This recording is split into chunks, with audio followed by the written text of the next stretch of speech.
شرکت گوگل در ادامه شیرینکاری اخیرش بازم یه چشمه جدید رو کرد.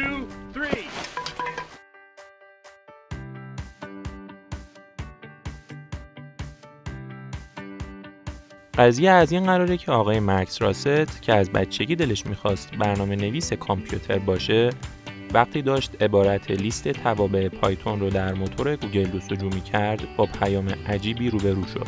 موقع بررسی لینک‌های معمولی، صفحه جستجوی گوگل از وسط باز شد و عبارت شما به زبان ما صحبت می‌کنید. آیا برای چالش آماده هستید؟ روی صفحه نمایشگرش نقش بست.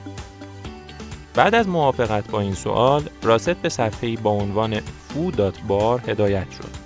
پس از طی کردن چند فرایند کوتاه، یک مسئله برنامه نویسی برای راست طرح شد و سیستم 48 ساعت برای پاسخگویی به اون مهلت داد. راست بعد از پاسخگویی به این سوال به 5 مسئله دیگه هم جواب داد. بعد از این مراحل، سیستم گوگل این امکان رو به مکس داد تا اطلاعات و رزومه کاری خودش رو برای اون ارسال کنه. چند روز بعد از طرف شرکت گوگل با راست تماس گرفتند و از اون دعوت به مصاحبه شد. راست گفته حتی وقتی که برای مصاحبه وارد شرکت شدم هم فکر می‌کردم با یه شوخی مواجهم. او مدعی شده در این مورد از برخی از دوستانش که کارمند گوگل بودن پرسجو کرده، اما حتی اونا هم از وجود این سیستم بی‌خبر بودن.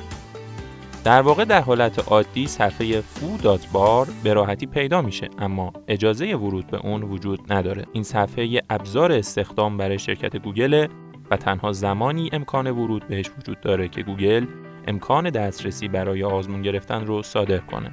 هرچند این قابلیت ممکنه پیشرفته و جالب به نظر برسه، اما از طرفی ادعای رصد جستجوی کاربران رو به اثبات میرسونه.